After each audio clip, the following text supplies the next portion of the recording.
Երեք հանրապետության նախագահի կողմից նշանակվեցին 2026 թվականի խորհրդարանական ընտրությունները։ Անշուշտ սա ոչ միայն որպես փաստ արձանագրելու պահից է կարևոր, այլ նաև այս փաստի ուժով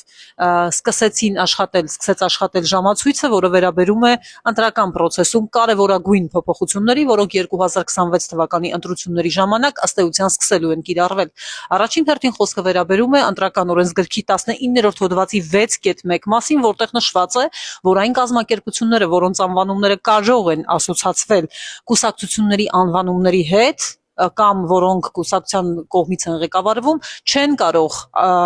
ազգային ժողովի ըստ էության տվյալ դեպքում ընտրությունները նշանակելու որոշման ուժի մեջ մտնելու օրվանից մինչև ընտրությունների արդյունքների ամփոփումը բարեգործություն իրականացնել այն համայնքներում, որտեղ ընտրություն է։ Ինչ է նշանակում ասոցացում։ Ակնհայտ է, որ նեղ մեկնաբանության առարկա սա չի կարող լինել, այսինքն չի կարող համարվել, որ միայն բառացի պետք է համընկնի կամ, չգիտեմ, նման լինի։ Ասոցիացիա բառը բավականին լայն մեկնաբանությունների տեղիք է տալիս եւ այն մարմինը, որը ըստ էության որոշում կկայացնի, հենց այդ մարմինն էլ կորոշվի։ Ասոցացվում է այս կամ այն կուսակցության անունը այս կամ այն հիմնադրամի հետ, որը ըստ էության բարեգործություն է իրականացնում։ Եվ այստեղ կարևոր են նաև հետևանքները, փաստացի, եթե կլինի իրավիճակ, որտեղ օրինակ կհամարվի, որ կատարվել են այնպիսի խախտումներ այդ ժամանակահատվածում, երեկվանից ժամացույցը աշխատում է, դատարանը կարող է անգամ կուսակցության գրանցումը ճանաչել ուժը կորցրած, հետևաբար այստեղ նաև դատական մեկնաբանության թեմա է սա դառնալու։ Երկրորդ փոփոխությունը, որի մասին ուզում եմ խոսել եւ որը կիրառվելու է առաջին անգամ 2026 թվականի համապետական ընտրությունների ժամանակ, դա քրեական օրենսգրքում կատարված փոփոխությունն է 221-րդ հոդվածը, որտեղ նշվում է, որ եթե տեխնացուի կուսակցության նրանց վստահված անձի անունից կամ այսինքն նրանց կողմից կամ անունից կամ որևէ այլ եղանակով կամ բարեգործության անվան տակ ապրանքներ, արժեթղթեր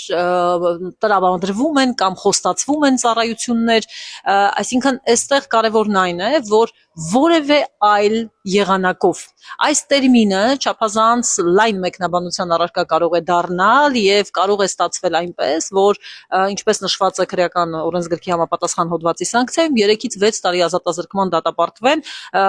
առաջին հայացքից բացարձակապես այս ամեն ինչի հետ կապ չունեցող անձինք, որոնք որևէ այլ եղանակով խոստացել են ծառայություն, ապրանք են խոստացել, չգիտեմ, էլի ինչ որ բան են տրամադրել։ Փաստացի այս եւ նախորդ նշած դրույթները սկսվել են գործել երեկվանից, երբ նշանակվել են ազգային ժողովի ընտրությունները։ Սա եւս քրեական օրենսգրքում